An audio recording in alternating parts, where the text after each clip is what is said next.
ആക്രമണത്തിൽ പരിക്കേറ്റ ഡൽഹി മുഖ്യമന്ത്രി രേഖ ഗുപ്തയുടെ ആരോഗ്യനില തൃപ്തികരമാണെന്ന് ബി.ജെ.പി. മുഖ്യമന്ത്രിയുടെ തലയിലാണ് അക്രമി അടിച്ചതെന്ന് ദൃക്സാക്ഷി 24-നോട് പറഞ്ഞു. ഇയാളുടെ കയ്യിൽ ഒന്നും ഉണ്ടായിരുന്നില്ലെന്നും ദൃക്സാക്ഷി പറയുന്നു.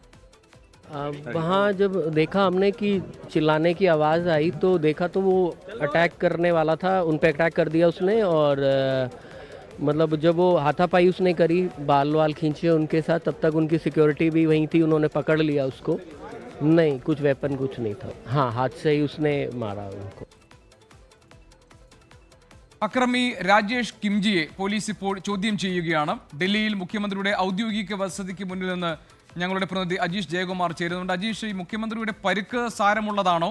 അക്രമിയുടെ കയ്യിൽ മാരകായുധങ്ങളൊന്നും ഉണ്ടായിരുന്നില്ല, കൈവച്ചാണ് ആക്രമിച്ചത് എന്നാണല്ലോ ദൃക്സാക്ഷി പറയുന്നത്. പോലീസിന്റെ അന്വേഷണം ഏതുവരെയായി? ഇപ്പോൾ അക്രമി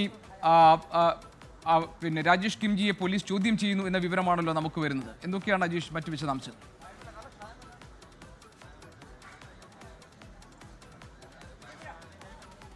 ജികെ, ഞാനിപ്പോൾ നിൽക്കുന്നത് ഡൽഹി മുഖ്യമന്ത്രി രേഖ ഗുപ്തയുടെ ഔദ്യോഗിക വസതിക്ക് മുന്നിലാണ്. ഇതിനകത്താണ് എല്ലാ ബുധനാഴ്ച ദിവസവും ഡൽഹി മുഖ്യമന്ത്രി ജനസമ്പർക്ക പരിപാടി നടത്തുന്നത്. ഈ ജനസമ്പർക്ക പരിപാടിക്കിടയിൽ വെച്ചാണ് ഇന്ന് ഒരു അക്രമി രേഖ ഗുപ്തയെ അടിച്ചത്. അതായത് ഈ ആളുകൾ സ്ഥിരമായി രേഖ ഗുപ്തയെ ബുധനാഴ്ച ദിവസം 7 മണിക്കും 9 മണിക്കും ഇടയിലാണ് ഈ ജനസമ്പർക്ക പരിപാടി നടക്കുന്നത്. ഇതിനിടയിൽ ആളുകൾ പരാതിയുമായി മുഖ്യമന്ത്രിയെ കാണാനെത്തി. മുഖ്യമന്ത്രി അവരെ കേൾക്കും, അവരുടെ ആ പരാതികൾ നേരിട്ട് തന്നെ നോക്കി പരിശോധിക്കും. അതിനുശേഷം ആ പരാതി പറ്റുമെങ്കിൽ പരിഹരിച്ചു വിടുകയാണ് പതിവ്. ഇന്നും അതേപോലെ തന്നെ, അതായത് വലിയ സുരക്ഷയൊക്കെ ഉള്ള ഒരു സ്ഥലം കൂടിയാണ്. കാരണം ഈ മെറ്റൽ ഡിറ്റക്ടർ അടക്കം വലിയ ദേഹപരിശോധനയൊക്കെ നടത്തിയതിനു ശേഷം മാത്രമാണ് ഈ ആളുകളെ ഈ വസതിക്കുള്ളിലേക്ക് കയറ്റിവിടുന്നത് പോലും. പക്ഷേ ഈ പ്രതിയുടെ ഉള്ളിൽ കൈവശവും ഒന്നും ഉണ്ടായിരുന്നില്ല. ഇയാൾ അകത്തേക്ക് കയറി. അതിനുശേഷം ഈ മുഖ്യമന്ത്രിയായി ചെറിയ രീതിയിൽ സംസാരമുണ്ടായിരുന്നു. പിന്നീട് പെട്ടെന്ന് എന്തോ പറഞ്ഞതിന് ശേഷം മുഖ്യമന്ത്രിയുടെ തലയ്ക്ക് അടിക്കുകയായിരുന്നു, മുടിയിൽ പിടിച്ച് വലിക്കുകയായിരുന്നു. അങ്ങനെ ഈ പിടിവലിക്കിടയിൽ മുഖ്യമന്ത്രി ഒന്ന് വീഴുകയും ചെയ്തു. പെട്ടെന്ന് തന്നെ മുഖ്യമന്ത്രിയുടെ സുരക്ഷാ ഉദ്യോഗസ്ഥർ, കൂടെ ഉണ്ടായിരുന്ന സുരക്ഷാ ഉദ്യോഗസ്ഥർ ഇയാളെ കീഴ്പ്പെടുത്തി അറസ്റ്റ് ചെയ്യുകയും ചെയ്തു. പിന്നീട് ഇയാളെ ഇതിനടുത്തുള്ള സിവിൽ ലൈൻ പോലീസ് സ്റ്റേഷനിലേക്ക് കൊണ്ടുപോവുകയും ചെയ്തു. മുഖ്യമന്ത്രിയുടെ പരിക്ക് സാരമുള്ളതല്ല. ഇപ്പോൾ ഈ വീട്ടിനകത്ത് തന്നെ വിദഗ്ധ ഡോക്ടർമാർ എത്തിയിട്ടുണ്ട്. ഇപ്പോൾ പരിശോധന, അതായത് ഒരു ഒബ്സർവേഷൻ നടത്തിക്കൊണ്ട് നിരീക്ഷണത്തിലാണ്. ഗുരുതരമായ പരിക്കുകളൊന്നും ഇല്ല എന്നാണ് നിലവിൽ ബി.ജെ.പിയുടെയും അതേപോലെ തന്നെ മന്ത്രിസഭയിലെ അംഗങ്ങളൊക്കെ തന്നെ പറയുന്നത്. എന്തായാലും ഇപ്പോൾ ഈ ആളുകൾ ഈ മുഖ്യമന്ത്രിയെ കാണാൻ ബി.ജെ.പിയുടെ പ്രധാനപ്പെട്ട നേതാക്കളടക്കം ഇങ്ങോട്ടേക്ക്, എംപിമാർ എംഎൽഎമാരടക്കം ഇങ്ങോട്ടേക്ക് എത്തിക്കൊണ്ടിരിക്കുകയാണ്. ഈ പ്രതി 41 വയസ്സുള്ള രാജേഷ് കിംജി, ഇയാൾ ഗുജറാത്തിലെ രാജ്കോട്ട് സ്വദേശിയാണ്. ഇയാളുടെ വീട്ടിലും ഇപ്പോൾ പോലീസ് സംഘം എത്തിയിട്ടുണ്ട്. ഇയാൾ എന്തിനാണ് ഈ ആക്രമണം നടത്തിയതെന്ന കാര്യത്തിൽ ഇതുവരെയ്ക്ക് ഒരു വ്യക്തമല്ല. ഈ ദൃക്സാക്ഷിയോട് നമ്മൾ ചോദിക്കുമ്പോൾ അവർ പറയുന്നത് ഇയാളെ കണ്ടപ്പോൾ തന്നെ ചില സംശയങ്ങളൊക്കെ തോന്നിയിരുന്നു.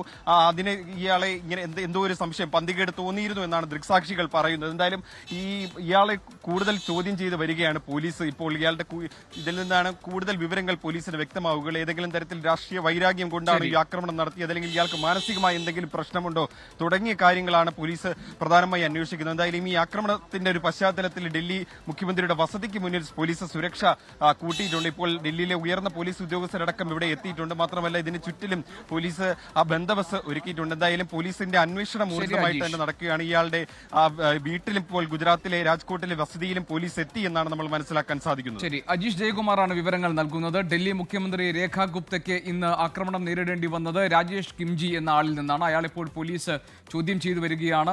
മുഖ്യമന്ത്രിയുടെ പരിക്ക് സാരമുള്ളതല്ല, അവരെ ആശുപത്രിയിൽ പ്രവേശിപ്പിച്ചിരിക്കുന്നു. അതേസമയം തന്നെ മുഖ്യമന്ത്രിയുടെ വസതിക്ക് മുന്നിൽ സുരക്ഷ കൂട്ടിയിട്ടുണ്ട്. എന്തിനാണ് രാജേഷ് കിംജി ആക്രമിച്ചതെന്ന കാര്യത്തിൽ ഇപ്പോഴും വ്യക്തത ഉണ്ടായിട്ടില്ല. പോലീസ് ഇയാളെ ചോദ്യം ചെയ്തു വരികയാണ്. ദൃക്സാക്ഷികൾ പറയുന്നത് അക്രമിയുടെ കയ്യിൽ മാരകായുധങ്ങൾ ഒന്നും തന്നെ ഉണ്ടായിരുന്നില്ല, കൈവച്ചാണ് മുഖ്യമന്ത്രിയുടെ തലയിൽ അടിക്കുകയും മുടി പിടിച്ചു വലിക്കുകയും ഒക്കെ ചെയ്തത് എന്നതാണ്.